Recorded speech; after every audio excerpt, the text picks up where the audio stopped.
peuple maanaam ñuy teewal askan bi mais duñu askan bi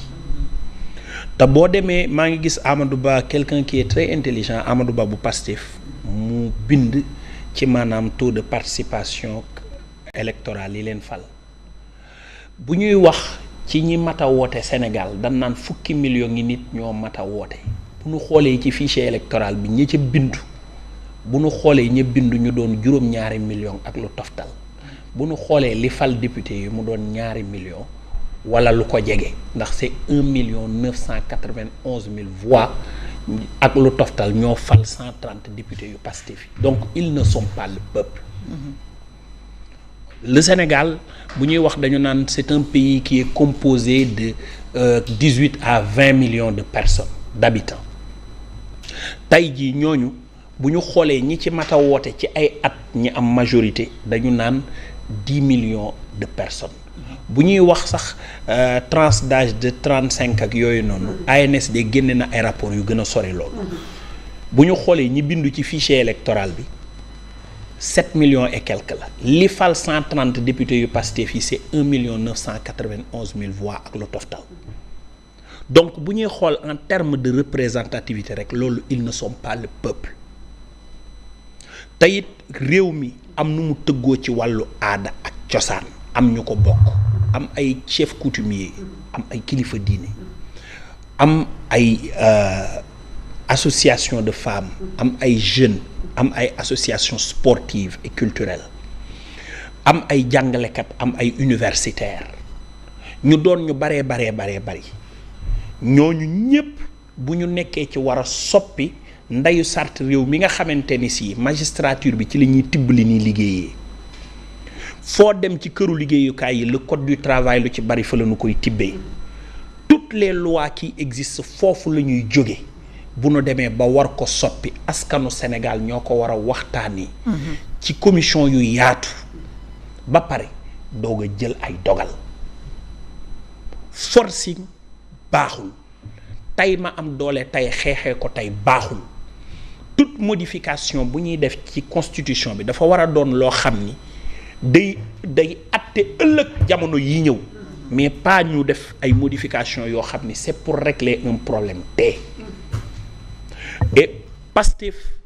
dañu dàq premier ministre bi doon seen président parti ñu indi ko assemblée nationale bëgg a jël pouvoiru assemblée nationale utiliser ko. Ouais.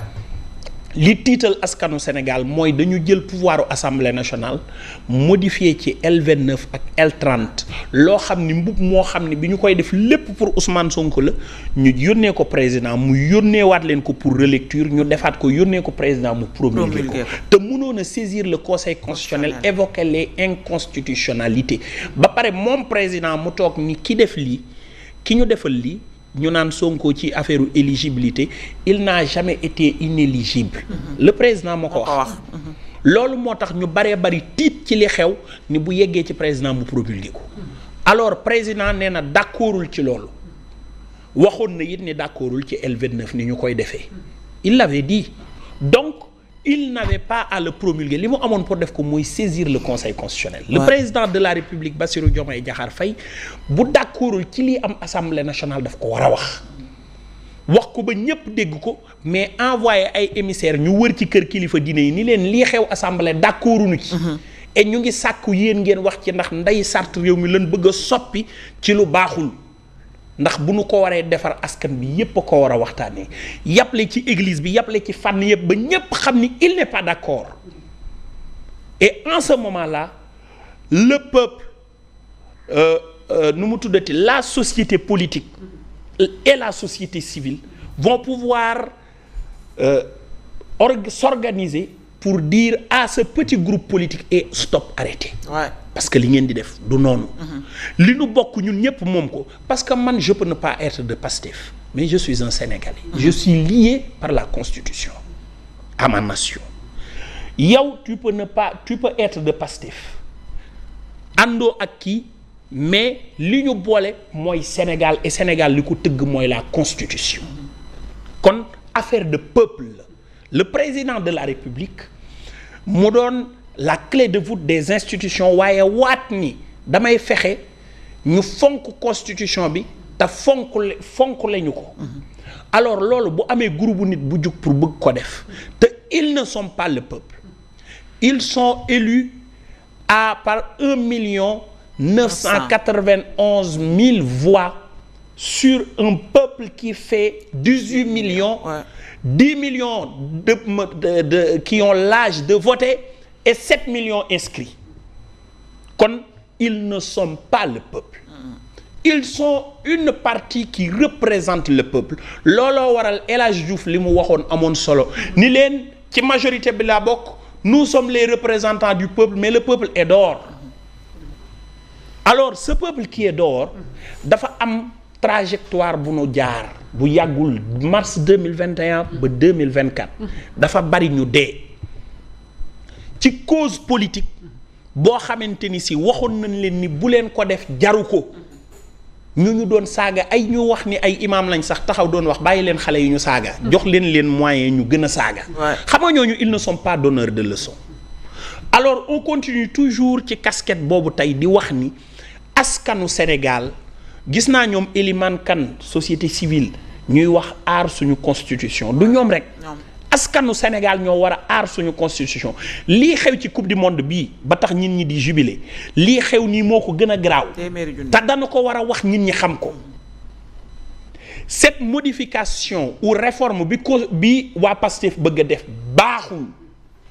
baaxul ci askan bi ni ñu ko bëgg a defee baaxul et je me pose la question man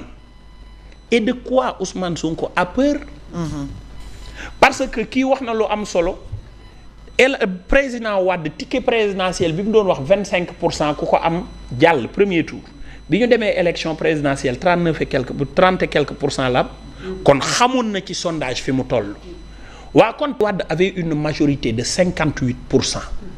moo ko fal présidentiel li ëpp lu fal Diomaye Faye ak Sonko et bi muy def révision wu modification constitution bu 2001 mais commission yi dafa yaatu Wade même ci boppam da doon bokk ci travaux yi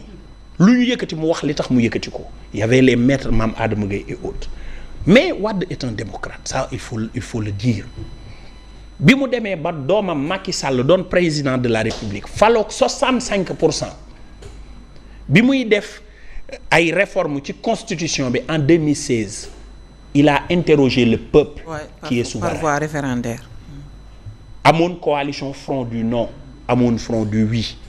ñu def ay réformes adopté ci les nouveaux droits ak yu baree bari il a interrogé le peuple et c'était plus sensible parce qu'on adoptait les nouveaux droits l'existence des genres et il a interrogé le peuple pour que ñu mun a jël des décisions yu jëm ci wàllu boobu alors ñu dem ba ci kanam est venu mais des gens au pouvoir à hauteur de 54%. ñu dem législative boo xamante ni ñu demee Sénégalais yépp ñoo ko gis parce que l'avis bi conseil constitutionnel rendre comme décision président nee nañ daf ko nëbb ba waa Pastef pare sur les 45 départements et la 16e région 15e région à savoir la diaspora ñu doog a wax ni période sangam la ñuy dem élection